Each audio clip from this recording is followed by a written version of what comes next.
everyone, I'm Catherine Scanlon. I'm here from Momenta, and I'm going to bring you the tip of the day brought to you by Scrapbook Expo. ArtC has a lot of really exciting new products here at CHA, and I want to share them with you. We have some heavy body acrylics that have a really fine tip that you can write with. We also have the groove tool that has 4 attachments that you can sand and apply paint and distress and ink with. And we also have some adhesive stencils that also come with a clear stamp set. So I'm going to show you how you can create a really beautiful card using our heavy body acrylic and our metallic acrylic paints. So the first thing I want to show you is how you can use our adhesive stencils to draw a design on a card. I'm using 140-pound watercolor paper, and I've taken just a cup and traced the center, traced the base of the cup so that I have a place to stamp a design. And I'm going to just trace the outline of my adhesive stencil. And one of the great things about adhesive stencils is I don't have to hold it in place. I don't have to worry about it slipping around on me. So I'm just gonna trace this design, and then when I've got this flower already traced completely, I'm going to pick up the stencil off of the paper and move it to another section, and I'm going to fill in my whole piece of paper until my design is done.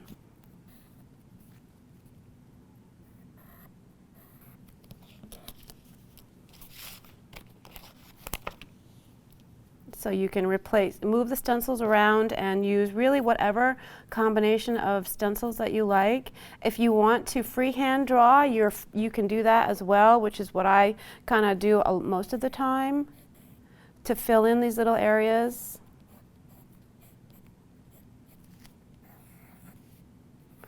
When I've got my entire design drawn, I'm going to take my white Ultra Chalk heavy body paint and trace my design.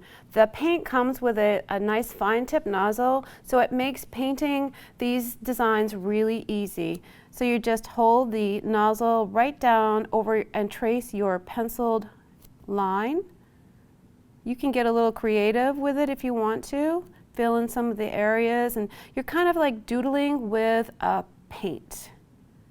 One of the things that I find super handy when I'm writing with the paint like this, I keep the paint stored with the nozzle down so that I don't get any air bubbles and I don't have to wait for the paint to kind of go down to the bottom. And when you're done, your card design is going to look something like this. And you want to give it a good hour, 2 hours for it to dry.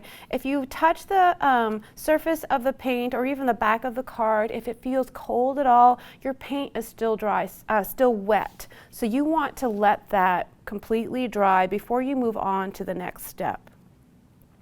So for the next step, we're going to flood the areas of the card with our metallic paints or any color paint. And one of the things I love about our new heavy body metallic paints is they, when you add a little water, the metallic kind of separates a little bit from the color, and you get this really cool glimmers of color. And it's just a really beautiful design element. So I like to start with the background first. So put a little bit of water onto my palette. So I'm going to put a little bit of paint onto my palette and water it down so that it's kind of fluid. And you can see that you can see the gold glimmeries in there as I'm adding the water and kind of spreading it around. And once I've got a kind of nice wash water consistency, I'm going to take it over to my card and just paint in these areas. And the raised design of the dried Ultra Chalk kind of creates a little wall, so the teal is not going to go into the areas that I don't want it to go. I've got this really great color going on, and it creates a really vibrant, cool look, and people will wonder how you got such a great color combination, because the gold separates and just looks so yummy.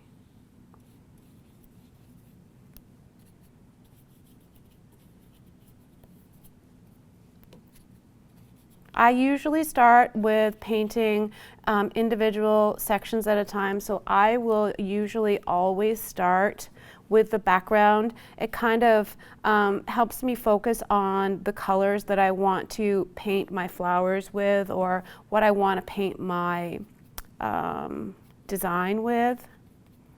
And it doesn't take long, and because I've got these little barriers created with the paint, I don't wait for this to dry. I just move right along to the next step. For the next step, I want to paint my leaves, but I can't use the same background color. So I've taken a little bit of this gold metallic paint from ArtC, and I'm going to mix it in with my teal color to get a really lovely green. And you can see how that looks nice and gold and metallic-y. And you can get whatever kind of darkness or consistency that you want.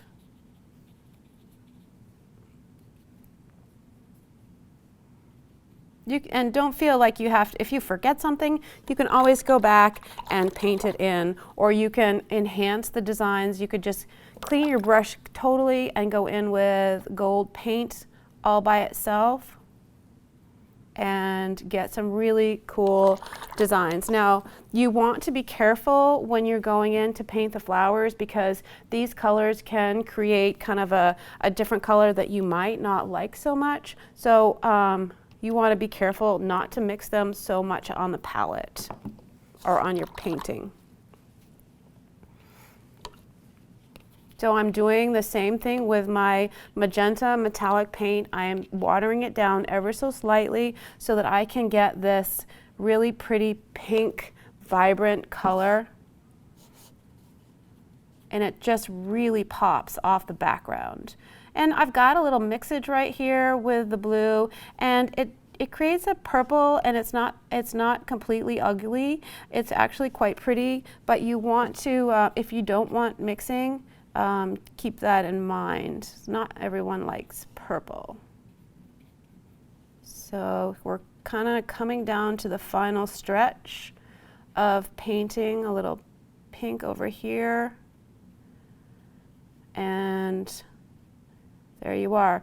Now, I kind of finish all of my paintings with a little bit of paint splatter. So I just take a little bit of water and tap my paintbrush over the top of my painting, and I kind of get this really authentic watercolor look to my card or whatever project I'm working on. So when your painting is done, you want to let it dry completely so that you can go in for the next step.